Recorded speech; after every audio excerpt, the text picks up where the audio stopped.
It appears that Wall Street is getting very nervous about some of the candidacies on the Democratic ticket. Now, according to Axios, roughly 20 of the Democratic Party's high profile donors from the financial industry had sat down over dinner to discuss how they were feeling about the 2020 presidential race. Now, this was convened back in April, early April. Donor Stephen Ratner and Blair Efron, the group, shared notes on the overflowing field of candidates. There's over 20 candidates, by the way, ranging from progressives to very conservative Democrat, establishment, etc., and everything in between, right? So now, when you're talking about Wall Street wants to find a candidate who is quote unquote business friendly, right? Which basically means loves the status quo, very little change, lower taxes, less regulation, and so business, business friendly, right? Now, to them, they're looking for someone who can check the appropriate boxes and actually win a Democratic primary and a general election against Trump, but also when they get there to basically not change anything. So they're not looking for change. They're looking to keep things pretty much exactly the same, as Wall Street has been doing excellent when it comes to making lots and lots of money. Now, they're apparently, sadly, not having a lot of luck with their preferred candidates. One of the bankers who was there said, quote, "There's tremendous fear. Tremendous fear. I can assume that fear is their candidates are not going to win in the face of people like Bernie Sanders and Elizabeth Warren doing so well. Bernie Sanders, of course, is a front runner. He's raised a lot of money. He's ahead in a lot of the polls, or just barely behind Joe Biden, who had just recently announced. And we know about Joe Biden, the guy usually starts off strong, raises a lot of money from corporations and wealthy donors, but then ends up flaming out because, he's Joe Biden and he's a literal gaffe machine. Now, again, that fear is that they're not going to get that pro-banker candidate.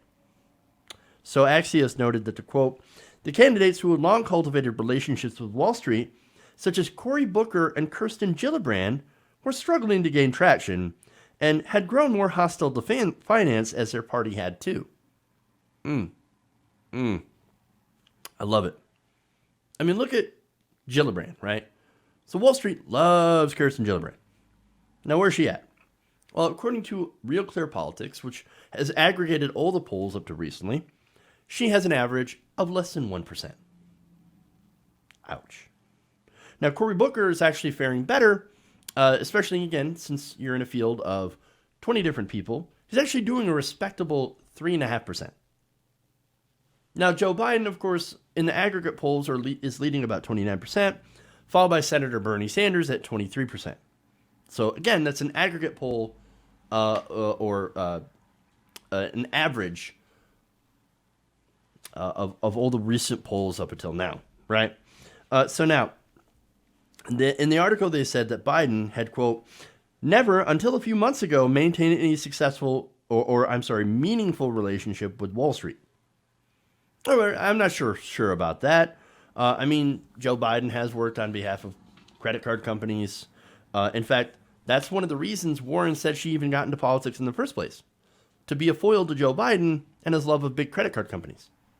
But the important phrase there was when they said, until a few months ago, Joe Biden wasn't buddy-buddy with Wall Street. Meaning, Wall Street and him are getting kind of close now.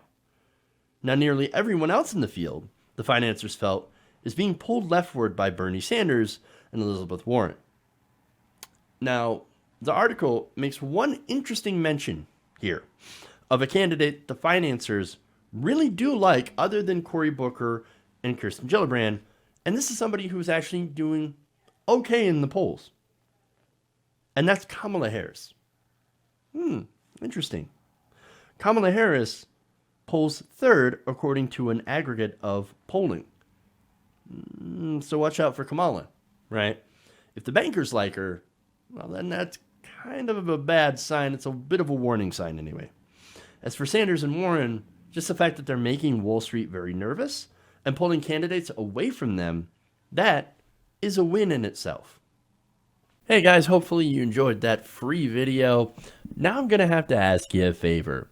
Between the demonetization and the YouTube algorithm messing around with view counts, etc., we're having a hard time adjusting to the new YouTube reality, which is where you guys come in.